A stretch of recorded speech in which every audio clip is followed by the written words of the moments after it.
Hey, what if I told you that you could rebuild your life? I mean, right now, starting from this exact moment, no matter what's happening in your past. Well, today, we're going to dive into a really powerful philosophy that promises exactly that, a path to start fresh from anywhere. And this right here, this is the core idea we're digging into. From any circumstance, a start toward happiness is possible. I mean, just let that sink in. It's a huge statement of hope, right? But what makes it just so powerful is where this message was first shared. Get this. This message was delivered in Hiroshima. Yeah, just 45 years after the atomic bomb. Can you even imagine hearing about renewal and happiness while standing in a place that saw that level of destruction? See, that context, that's not just a small detail. It's everything. It proves that this isn't some fluffy, feel-good idea. It was forged in the absolute toughest challenges life can throw at you. Okay, so if a fresh start is always on the table, what's stopping us? What gets in the way?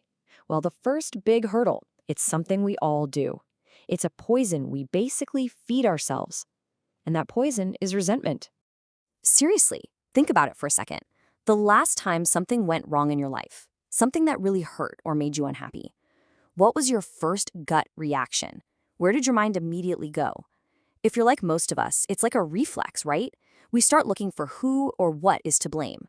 And boom, we're stuck in the blame game.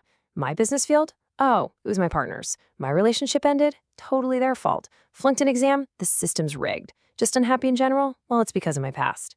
We spin these stories where we're the victim, and yeah, for a minute, it might feel kind of good, kind of validating, but all it really does is lock us in a cage of bitterness. There's this old Buddhist proverb that just nails it.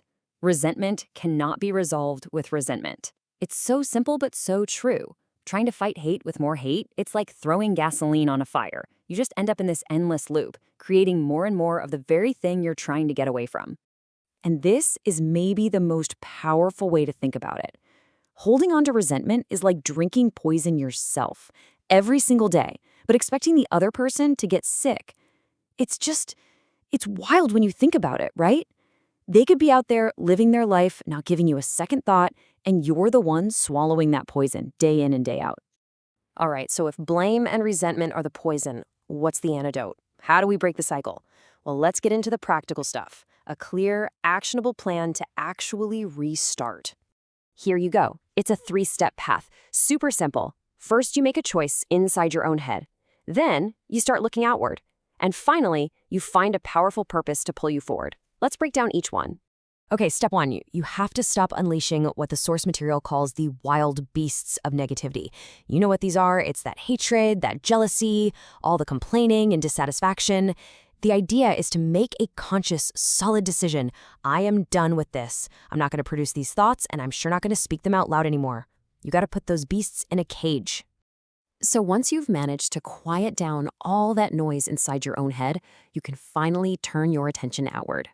And this is important. You're not looking out to judge or to feel envious. Nope. You're becoming a student, an observer of people, just to learn. And this step has 2 parts. First, you look at people who are struggling, and you just objectively ask, why? What are the patterns here? What's the root cause? And then you look at people who are successful. And this is the crucial part.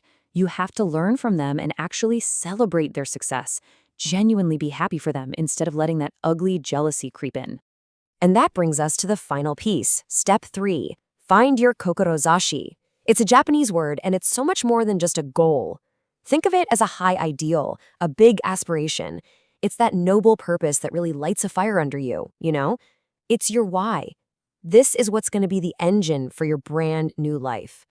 So, when you put all 3 of those steps together, what does it all mean? For you, for me, for anyone? It means your happiness isn't actually about your circumstances at all. It comes down to a choice, a fundamental choice you get to make every single day. And the way this choice is described is just brilliant. You have 2 options. You can be like the antlion. You know that bug that digs a pit in the sand? You're just stuck in your misery, demanding everyone feel sorry for you and basically trying to pull anyone who gets close down into the pit with you. Or you can be like the crane, a bird so graceful it can rise up with total dignity and purpose, even if it's starting from a garbage dump. That's the choice.